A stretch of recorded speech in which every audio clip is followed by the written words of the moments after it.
आज के इस वीडियो में हम लोग कोशिश करेंगे कि डेटा टैब के सारे ऑप्शंस को समझा जाए। अगर सारा ऑप्शन नहीं भी हो पाएगा तो कोई बात नहीं, हम छोटे छोटे वीडियोज में सारे ऑप्शंस को कर लेंगे, ठीक है।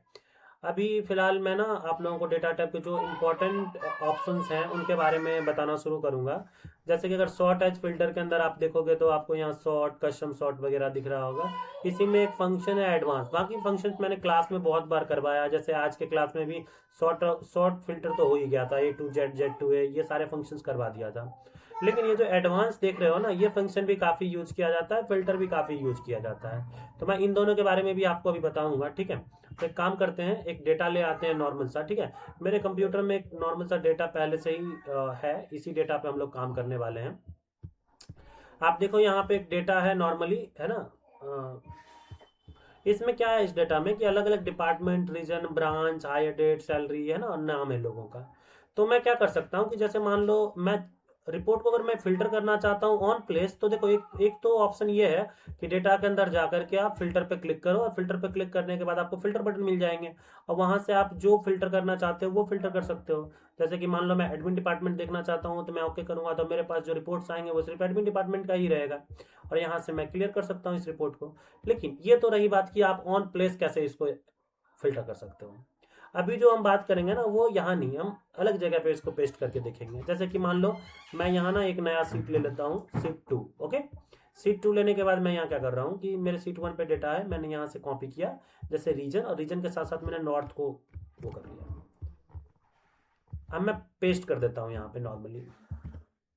अब पेस्ट करने के बाद ना मैं क्या चाहता हूँ, देखो कि मैं गया एडवांस में। एडवांस में जाने के बाद आप देखो यहाँ पे क्या कहता है कि लिस्ट रेंज, पहले अपने लिस्ट का रेंज सेलेक्ट करो। तो मेरा लिस्ट सीट वन पे है, और मैं इसके रेंज को इस तरह से सेलेक्ट करता हूँ, ऐसे देखो। अब बस ये ध्यान में रखना कि कोई रो या कॉलम छूटे ना, ठीक है।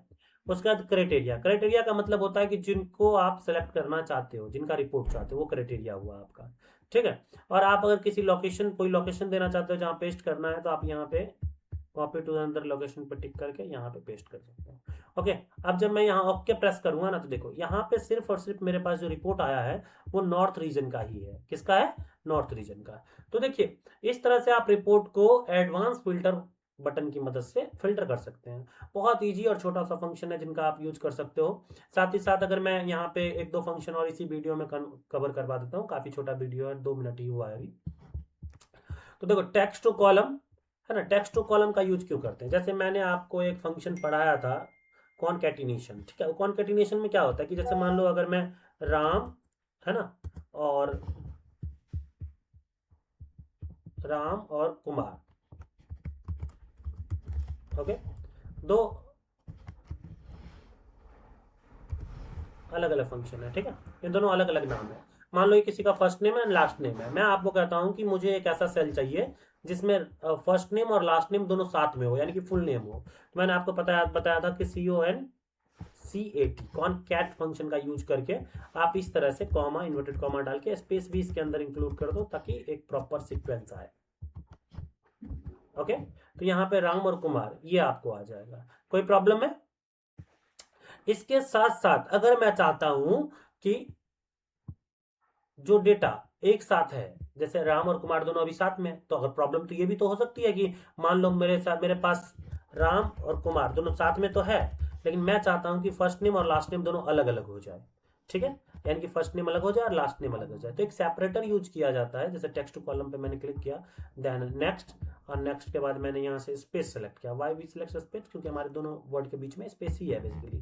तो मैंने स्पेस सेलेक्ट किया, नेक्स्ट किया, और यहाँ से फिनिश कर दिया,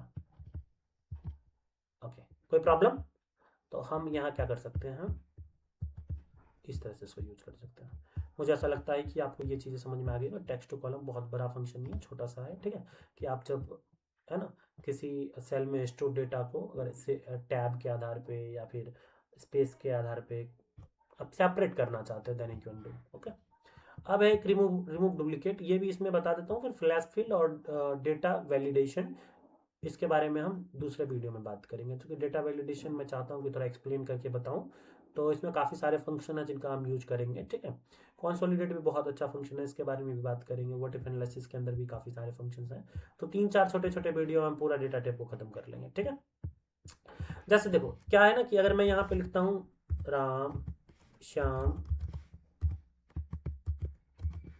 मोहन सोहन, फिर एक बार राम और रिपीट कर देता हूँ, ठीक है।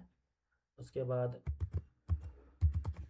फिर श्याम भी रिपीट कर देता हूँ। मान लीजिए किसी एरे या किसी डेटा सेट में आपके पास डुप्लीकेट वैल्यू हो सकते हैं, तो डुप्लीकेट वैल्यू को रिमूव करने के लिए रिमूव डुप्लीकेट पे क्लिक करना होता है। अब मैं कॉलम सेलेक्ट करूंगा किस कॉलम को मुझे रिमूव करना है, तो मैंने यहाँ क्लिक किया, इसने मुझे एक पॉपअप दिया कि भाई 2 डुप्लीकेट वैल्यू था जिसे हमने ढूंढा और 5 यूनिक वैल्यू अभी बचे हुए हैं। तो सही बात है भाई, दो एक राम और एक श्याम की वैल्यू हमने रिपीट की थी और उससे रिपीट करने के बाद वो डुप्लीकेट वैल्यू को रिमूव कर दिया। यही काम है रिमूव डुप्लीकेट का, ठीक है। मुझे उम्मीद है कि चीज़ें आपको समझ में आई होगी, ठीक है। इस वीडियो में इतना ही रखते हैं, दूसरी वीडियो में हम इसके आगे के फंक्शन को देखेंगे। शुक्रिया।